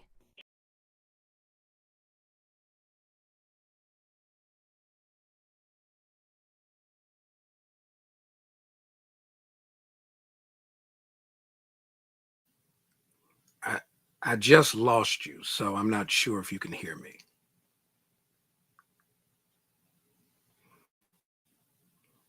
Dr. Oh, Yeary, you're muted. I apologize about that. A final thought on what we both saw and your final word of hope. All right, couple things. One is who's going to stand in the gap? That's the fundamental question in this moment. And standing in the gap means doing what is necessary to advocate for those whose interests hang in the balance and for whom there is no voice or representation at the table. The reason you have Jennifer Granholm on this board is she's the former energy secretary. Why would you have a former energy secretary on a board if you're an energy company? That's kind of obvious. There are environmental energy lawyers on the board. These board positions likely paid, so there's compensation attached to it. We need to understand how monopolies played. But here's the issue. There's this conversation in Isaiah where there's a question raised. Whom shall I send and who will go for us? Part of this is not just self-interest, but divine interest. God has a stake in what happens to the least of these, those who are left behind and left out of these conversations. And so it's important that we know how to move, how to navigate. I went through the site. I'm going to give you something. Pedro works for the board. Talk to the board. I'm getting ready to give you something. Get ready. On the board, when it says contact our board of directors, I like that. I want to talk to the folk that make the decisions when we go to the shareholders meeting. Shareholders and interested parties may send communications in writing addressed to the applicable directors, individually, collectively, all of the above, in care of the corporate secretary at Edison International and Southern California Edison Company. There's the address. I'll make sure you got it. The email address, hear it now, corporate secretary, spell it out, corporate secretary at Edison, INTL. It's the abbreviation for international. Corporate secretary at Edison, spell Edison out, INTL.com. Bombard the board, demanding a conversation about what is the remedy to be that addresses the concerns. Because we know they've got the ability to monitor, to measure, and to intervene when they see disruptions in the system. The question is, why did it not happen here? And at the end of the day, you got to do your homework. You can't just show up and think that that's going to resolve it. We got to be real intentional, very intentional and meticulous about how we navigate this. And at the end of the day, there'll be a comprehensive strategy that makes sure that the needs of people are raised in a way that is credible and moral at the same time. We are all the more wealthy on Wednesdays with Dr. S. Todd Yeary on the Jesse Jackson Jr. Show. Pedro Pizarro, pedro.pizarro at sce.com. We're going to put up the board email on our next shows going forward because we want to get the attention of Mr. Pizarro. I'm Jesse Jackson Jr. More on KBLA Talk 1580 when we come forward tomorrow on Thought-Provoking Thursdays. Bye-bye. KBLA 1580 Santa Monica.